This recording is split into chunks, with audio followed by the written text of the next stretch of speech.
जाइए श्रीराम भाई, आप कहीं मत जाइए, आप सिर्फ आगे बढ़ रहिए। एक लाइन हल्का बचने रहा भैया भाई, भैया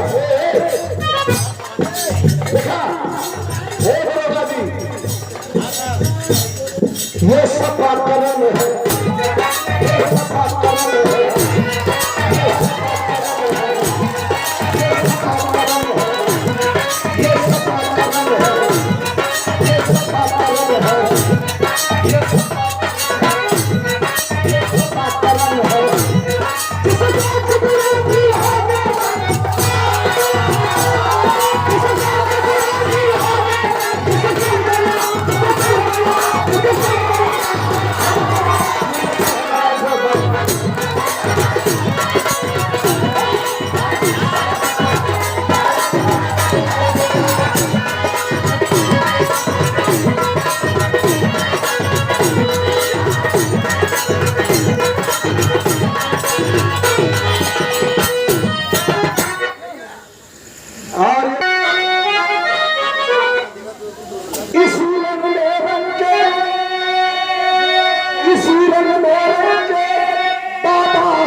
प्रधान जी लाइन बर्दाश्त ना हो, कैसे कैसे अपने दल के ऐसे नौजवानों से जो मन करला के गर्दा मचा गई, आप विरोधी के तो जानना आठ गिना जाए।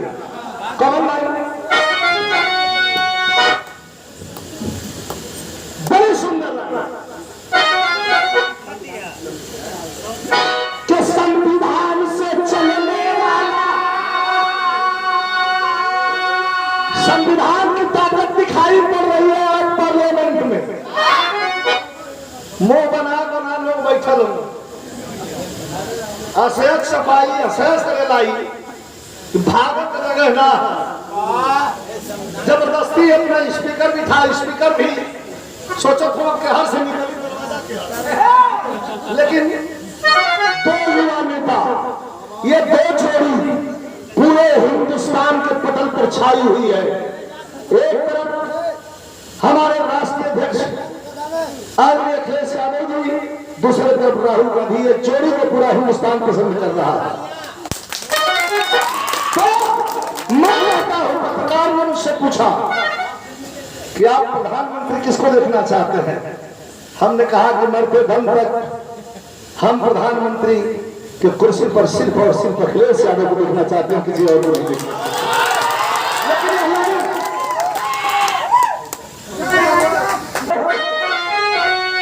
क्या चाहिए? संविधान से चलने वाला अरे देश चाहिए, संविधान से चलने वाला अरे देश चाहिए। अरे मांग रहा है भारत, क्या मांग रहा है? अरे मांग रहा है भारत, मुझे अखिलेश चाहिए।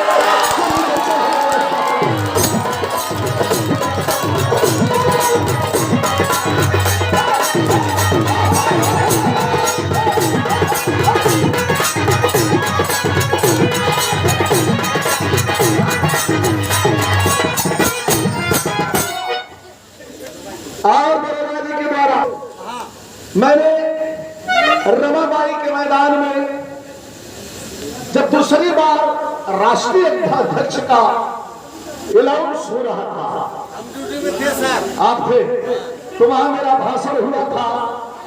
भैया बोलिए बोलिए, अच्छी बात है, सुनिए। वहां मेरा भाषण हुआ था कब? समाजवादी पार्टी के चाणक्य माने जाने वाले प्रोफेसर साहब राम गोपाल यादव जी के ठीक पहले मेरा भाषण हुआ। मैंने एक बात कहा था, पूरे नेताओं ने चुनाव उसको दोहराया, और मैंने कहा कि हिंदुस्तान के पटल पर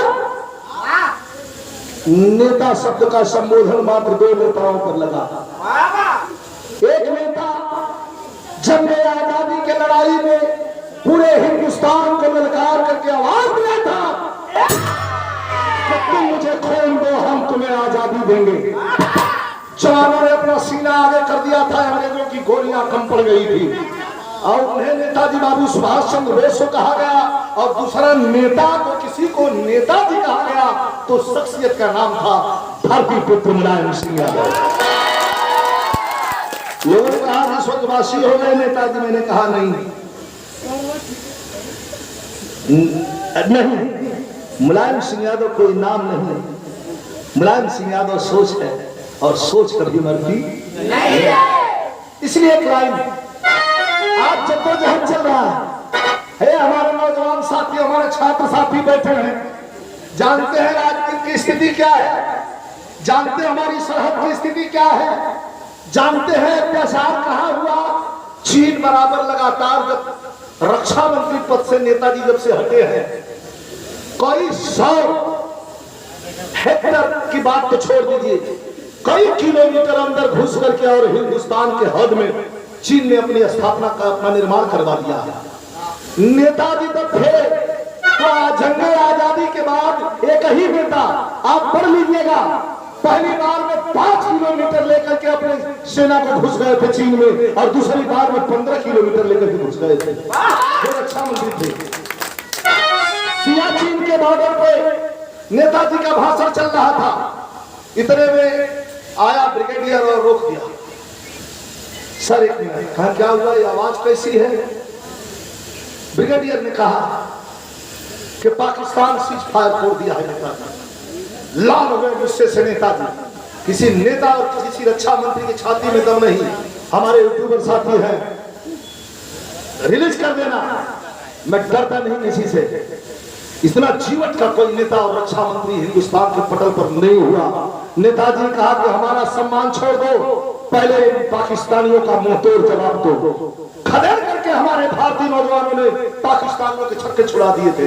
तो उस लाइन को मैंने लिखा क्या कि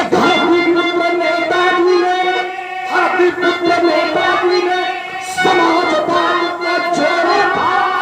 भारतीय पुत्र नेताजी ने समाजवाद को जोड़ा था और सियाचिन के बॉर्डर में, और सियाचिन के बॉर्डर में, और दुश्मन की कमर को तोड़ा था। मुझे